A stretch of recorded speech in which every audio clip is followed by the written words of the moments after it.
What's up, peeps? As always, I'm your host, Lee Benson. Thank you so much for joining us for a special movie edition of the AEW Insider. I'm going to do a review for a gem of a movie. Don't mind the pun, corny as hell, I know. But it's for the new Adam Sandler movie, Uncut Gems, which does come out on Christmas Day. I was lucky enough to get a preview of it last night, and I have to say, it is excellent.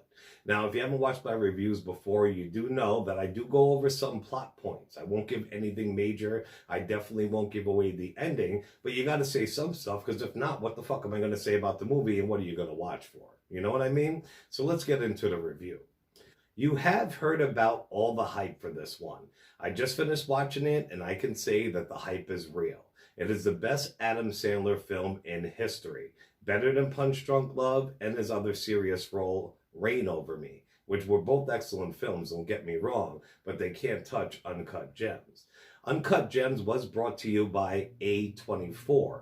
They're the same company that made such films as Hereditary and Midsommar, and it is directed by the Safdie brothers. So right there, you know that Uncut Gems is not going to be anything to fuck with, because A24, if you've seen their films, they don't play, so they're not pulling any punches. I will tell you that this is no kiddie film, no feel-good happy ending horse shit. It's gritty, raw, visceral, and in your face, and it does not let up the suspense until its final act.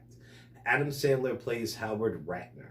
He was a fictional Jacob the Jeweler, pretty much. All the peeps want to be around him, they want to be him, they want deals from him, celebrities he knows on a first-name basis. People love Howard the Jewel Dealer. Everybody except the multiple people he owes money to. This man is pretty much on top of the world. He has a way to make very good an income. He has his own diamond business, his own storefront, what have you. But he stays digging himself into unnecessary holes and has a serious case of it's never enough. It seems to be an ongoing theme in drug dealing movies, weapon dealers, jewels, what have you. These people can have all the money in the world, but it is never enough. Even family is never enough.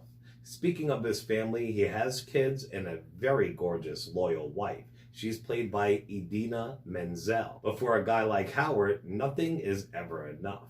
So of course he has a younger, hotter girlfriend on the side, played by Julia Fox. I found out after watching it that this was legit her first movie ever, and Julia Fox fucking kills it. Plus she's not bad at all to look at on screen for 2 hours. She's hot as hell.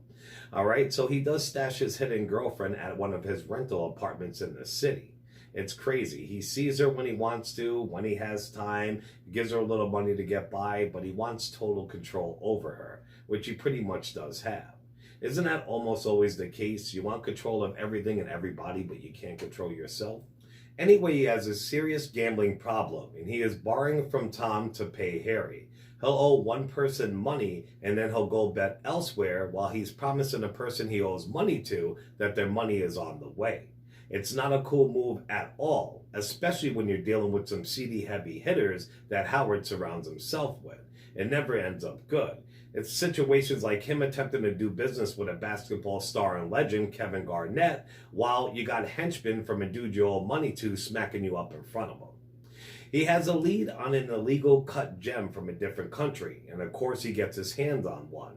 That could be the key to all his dreams, his problems. He can solve everything with this gem. When you have something that precious, though, everybody wants a taste or all of it. And when a piece of hardware like that ends up in a person like Howard's hands, shit can get a little crazy. He does have a business partner, aka a street thug, played by Get Out's Lakeith Stanfield. But when people are doing whatever they can to whoever for the almighty dollar, partnerships don't work out so well. There is a crazy twist halfway through the movie that floored me. I'll just leave it at that. And the final act was excellent. Because of Howard's actions, this movie, which is over 2 hours long, had me hooked in and on the edge of my seat for the majority of it. It is a wild roller coaster ride when you're spending time in Howard's shoes. The way it was shot, the cast, Sandler's performance were all excellent. It burns my hide that I have not seen it nominated for anything yet. The Golden Globes, the Oscars, what have you.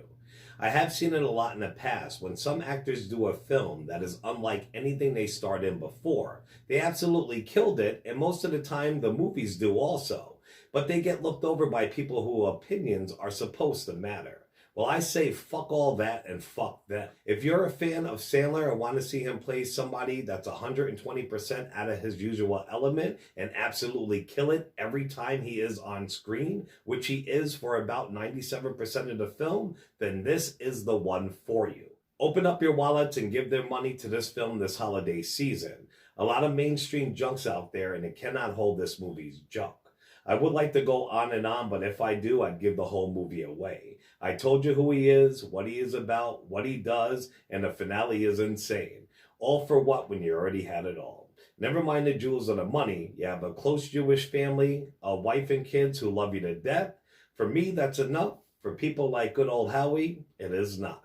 So I do give Uncut Gems a 9 out of 10 stars. Everything about this film was on point. All right, peeps. Well, that's it. That's my review from Uncut Gems. Like I said, if I do see some really good movies, I will make videos and bring the reviews to you because people need to know about good films with all the bullshit that's out there. I will be watching the new Star Wars soon. I did watch the new Jay and Silent Bob final. And I watched the new Black Christmas, and it was fucking trash. So we got some more reviews coming down the pike. Plus, I got some videos already up on the channel. Got some wrestling news coming for you tomorrow. This is your one-stop spot, peeps. Anyway, I'm rambling on as always. As always, I'm your host, Lee Benz. I want to thank you so much for joining us on this week's edition of the AEW Insider. And definitely check out Uncut Gems. Ciao, peeps.